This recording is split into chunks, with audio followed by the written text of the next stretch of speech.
Assalamualaikum warahmatullahi wabarakatuh. Alhamdulillahilladzi hadana lihada wa ma kunna linahtadiya laula an hadana Allah. Allahumma shalli ala sayyidina Muhammad al-Fatih lima ughliq wal khatimi lima sabaq nasirul haqqi bil haqqi wal hadi ila siratal mustaqim wa ala alihi haqqa qadrihi wa miqdarihil azim, amma ba'du. Alhamdulillah, segala puji syukur kita panjatkan atas kehadirat Allah Subhanahu wa taala, karena atas rahmat dan karunia-Nya lah kita masih bisa berkumpul lagi di sini. Kita masih bisa bertemu lagi di channel Kuba TV untuk mendengarkan kultum yang insya Allah saya bawakan. Sahabat Kuba TV, izinkan saya Muhammad Fakih Alfioli, santri Ar-Razi, membawakan sebuah kultum yang berjudul Pergaulan Antara Laki-laki dan Perempuan.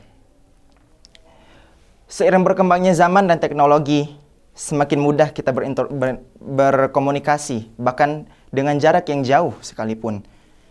Kita kenal dengan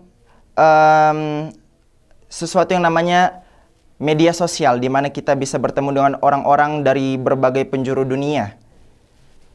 Dan bahkan sekarang tidak terlepas dari anak-anak yang masih di bawah umur, yang sudah bisa memiliki gadget mereka sendiri yang dibelikan oleh orang tua mereka, sehingga orang tua mereka tidak bisa mengawasi 24 jam mereka bersama media sosial itu, sehingga orang tuanya tidak tahu apa saja yang dilakukan oleh anak-anak mereka pada media sosial, pada siapa saja mereka berinteraksi dari media sosial tersebut, misalnya Instagram, Facebook, WhatsApp, dan lain-lain. Seperti yang kita tahu, sejak runtuhnya Khilafah Utsmani pada Maret 1924, pengaruh yang sangat besar bisa dirasakan oleh umat Islam pada saat itu, bahkan saat ini. Di mana paham-paham sekularisme dari orang-orang yang membenci Islam semakin mudah masuk ke dalam pemikiran generasi-generasi muda. Yang bisa kita lihat di sekarang ini, fakta-faktanya banyak ya. Misalnya soal pergaulan yang insya Allah akan saya bahas pada kali ini, kesempatan kali ini, di mana bercanda berlebihan, bahkan sampai bersentuhan tangan antara antara perempuan dengan laki-laki itu adalah sesuatu yang lumrah. Dan jika ada misalnya orang yang mau mengingatkan, pasti ada saja pembenaran yang mereka keluarkan. Misalnya, Allah, ini hanyalah sesuatu yang biasa, semua orang juga melakukan. Atau dia bisa mencela orang yang mengingatkan itu, misalnya dibilang sok suci, sok alim, bendahara surga, dan segala macam. Itu semuanya fakta, kita bisa lihat.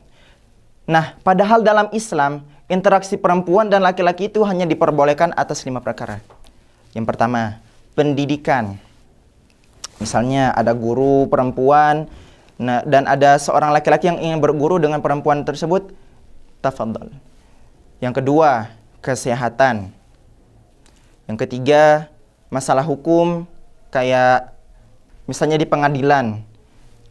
Yang keempat, pernikahan. Dan yang kelima, muamalat atau jual beli.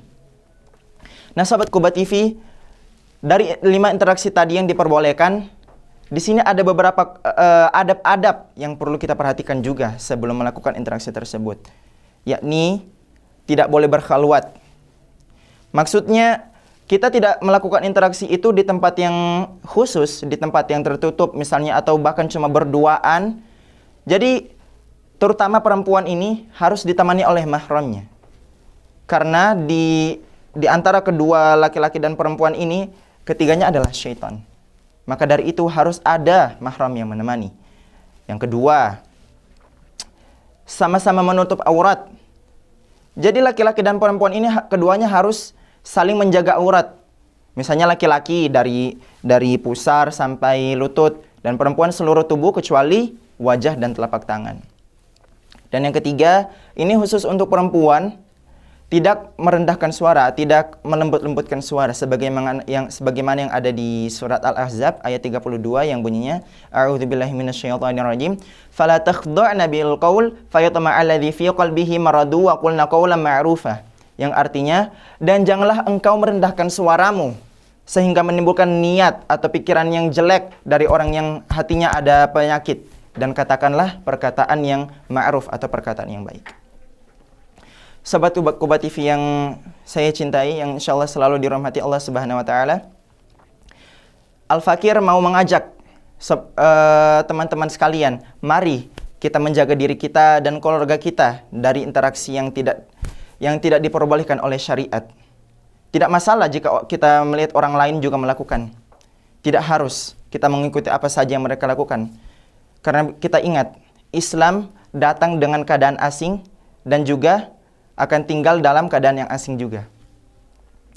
Saya pikir sekian dari saya. Jika ada kesalahan kata, mohon dimaafkan, karena sesungguhnya kesalahan murni dari saya dan kebenaran hanya milik Allah Subhanahu wa taala. Sebelum saya tutup, jangan lupa subscribe, share, dan like, dan jangan lupa nyalakan tombol lonceng di bawah ini biar teman-teman bisa tidak ketinggalan video-video terbaru dari Kuba TV, karena semua itu gratis. Baik, sekian. Hadanallahu wa iyyahum ajma'in. Syukran. Wabillahi taufiq wal hidayah. Wassalamualaikum warahmatullahi wabarakatuh.